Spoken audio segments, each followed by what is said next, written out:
at the end of day number 2. All right, here we go, men's 200 freestyle, and the story yesterday for the LA Current, they're without Andrew Seliskar. Initially, they were hoping that he would get back into the race and swim this 200 freestyle, still battling a stomach bug that's kept him out of racing yesterday and today.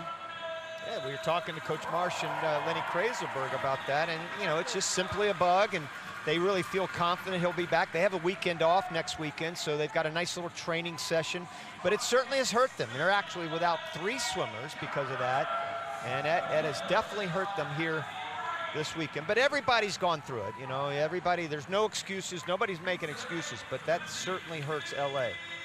But there's 3 swimmers in this event that have already won the 200 freestyle. Matsumoto down in 1. Duncan Scott, who won match 2 for London, he's going to be in lane number 4, and Fernando Schaeffer right next to him in lane number 5. Right? That's pretty cool. I don't know if we've had that yet, where you've had 3 winners all in the race thus far of the season. Duncan Scott, and of course, Zach Apple.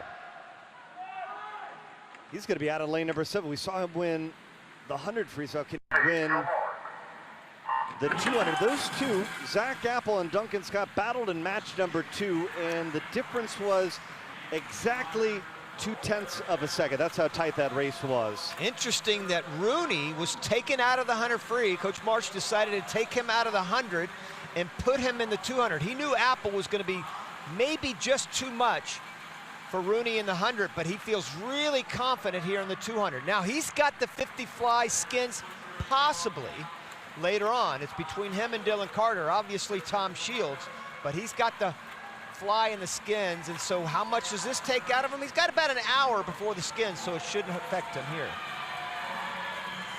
And remember, Zach Apple typically really comes charging home, just like we saw Anderson do.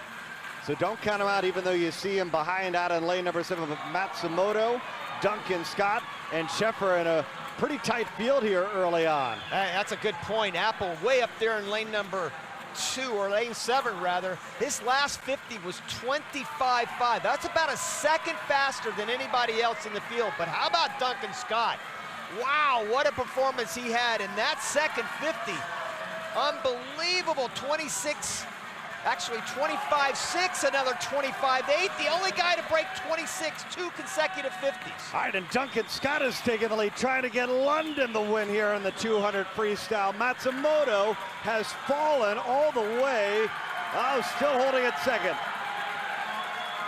Rooney, Apple, huge. Trying to get Duncan Scott. Matsumoto making a late charge down at the bottom, and oh, Matsumoto, wow. The last 25.